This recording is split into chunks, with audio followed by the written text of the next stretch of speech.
Hello and welcome to our project of carving and painting an antique style songbird decoy.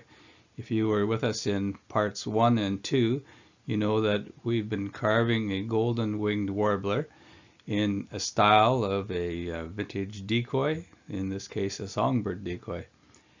So in this video we are going to be finishing the bird. We're going to be painting. Being a decoy, not a whole lot of real complicated or precise painting. We're making it simple in the style of a decoy. So let's get started. So our golden winged warbler has a very small palette of different colors, and you'll see here that I always take my colors that I think I'm going to use. I spread them out a bit on some white paper, mix them together to see what kind of other colors that I can make out of my main colors. And you'll see that they're between the yellow and the gray. There's probably a whole host of variations of colors that can be made. The list is on the slide of the colors that I'm using. One comment about Nimbus Gray. Nimbus Gray is a bit of a warm colored gray. If you look at the pigments used to make Nimbus Gray, you're going to see a black and a white, but you're also going to see a brown and a yellow put into the mix to get you a warmish color of gray. So if it's got yellow in it, it's going to be a good partner for the yellow that we're using in this bird. So there's our list. Your bird should be sealed by now with some kind of a sanding sealer, and we're going to get on with putting a coat of white gesso.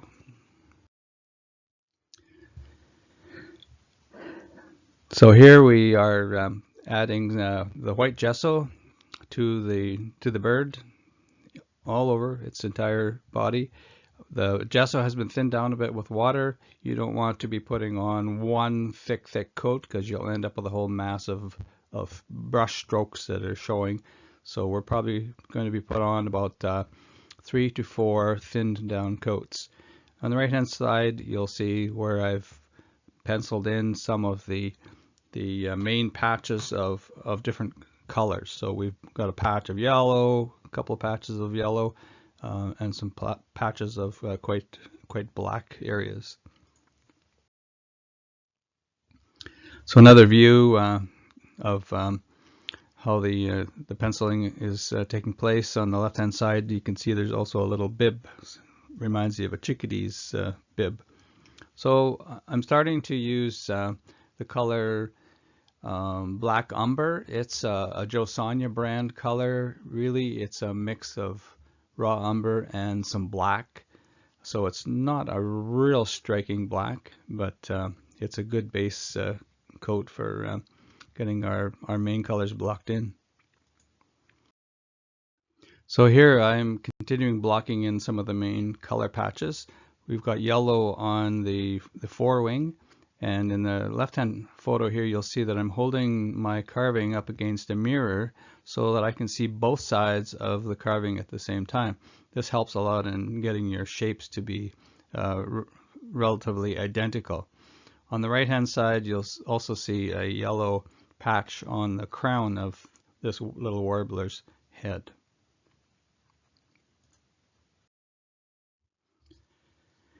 And now I am beginning to gray in the areas. Look at your reference materials, see where this little bird is has the lightest gray color. So again, I'm putting it in kind of blocks. So this is straight Nimbus gray. I also I'm using Nimbus gray underneath the tail. It's a lighter shade of Nimbus gray, so I've simply added some white to my Nimbus gray so that I get another shading of Nimbus gray.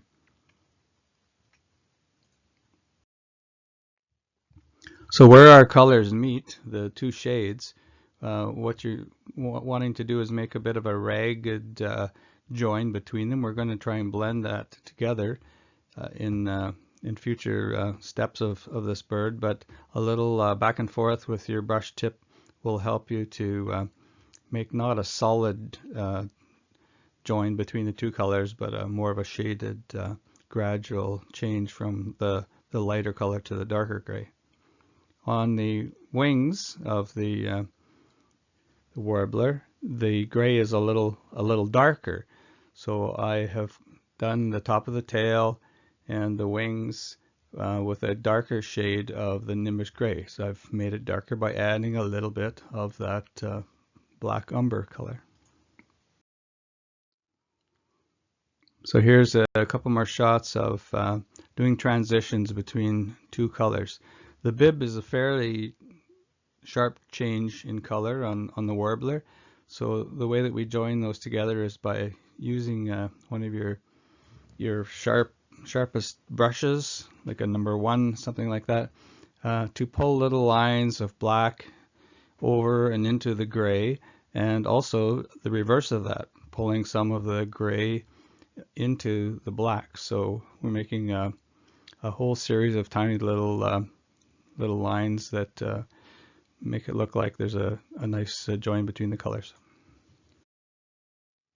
Next, we're going to draw in some of the feathers with our fine pointed brush using the blackish color. You'll need to get your reference out, your pattern, and you can even maybe pencil in some of those lines first if you're not so good with freehand. So we're drawing in some of those main feathers on the tail and the wings and the secondaries and tertiary feathers.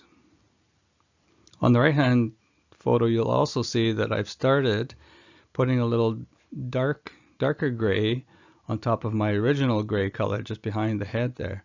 So we're going to go back and forth with those different shades of gray we made.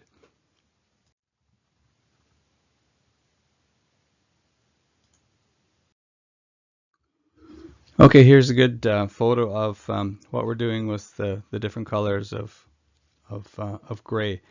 So you can take your brush and just draw in a whole pile of little strokes that represent the way the feathers grow, the direction.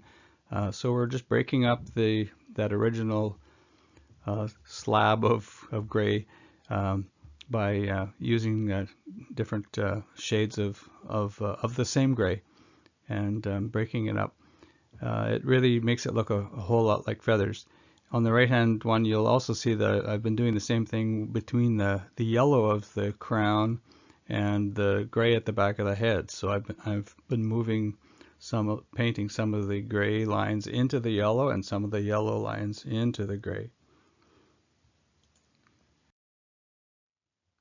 Here's a good example of transition between different colors. So you remember we had white under the tail, and then the belly of the bird was gray.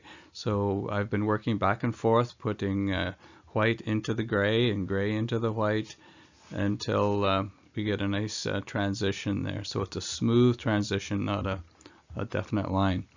On the right hand side, you'll see that I've done a lot more of this kind of transitioning between colors. I've put gray into the edges of the yellow.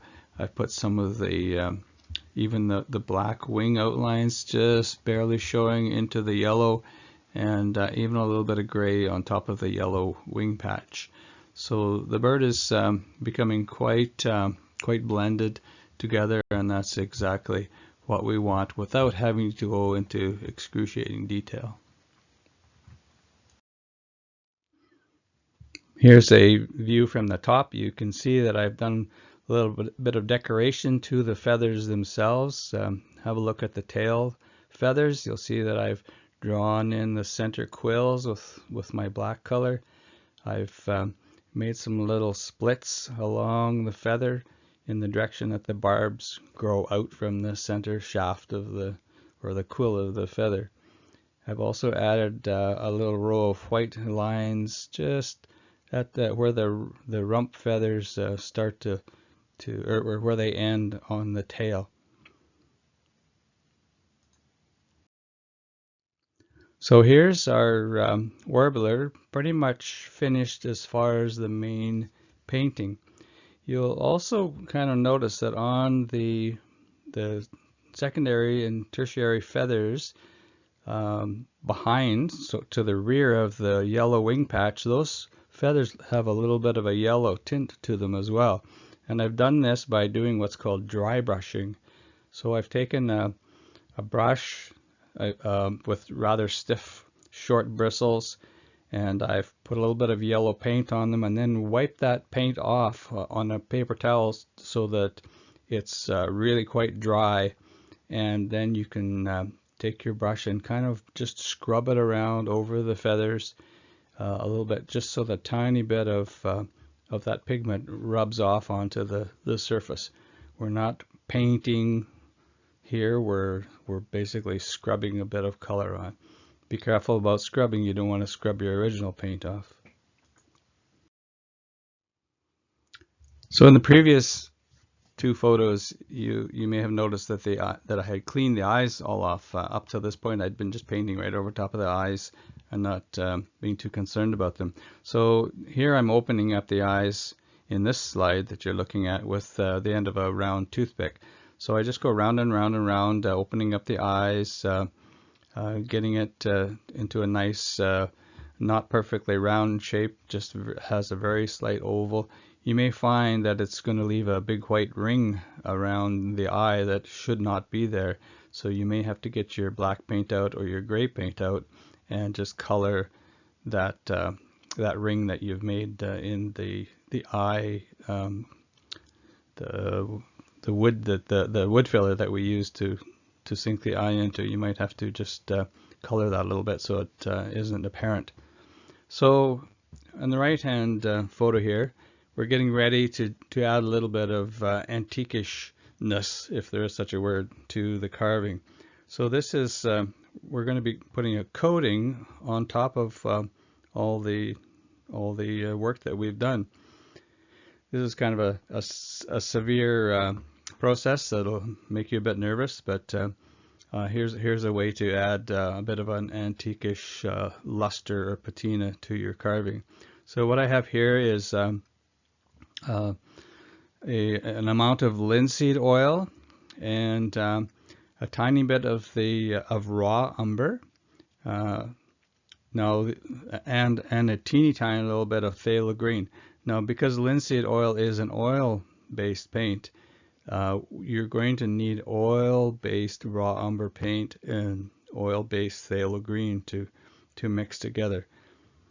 If you don't have oil-based paints on hand, you can do a similar kind of a thing by making a wash out of raw umber to do this step. So I've mixed up my linseed oil, my raw umber, and my phthalo green. You do not want to put in so much phthalo green that the paint becomes a green color. You want it to not really show green at all.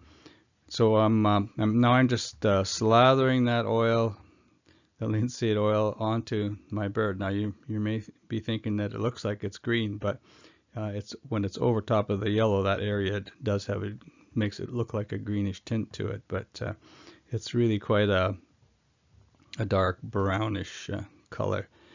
So I put quite a lot over the whole bird, including the dowel that the bird is going to be mounted with, and I'm letting it sit there for maybe 5 or 10 minutes to sink in a little bit. Oil paints can go over top of acrylic paints. Remember, acrylics are water-based, so you can put oil paints over top of acrylic, but not the other way around. So that's an important thing to remember if you're doing this sort of a thing.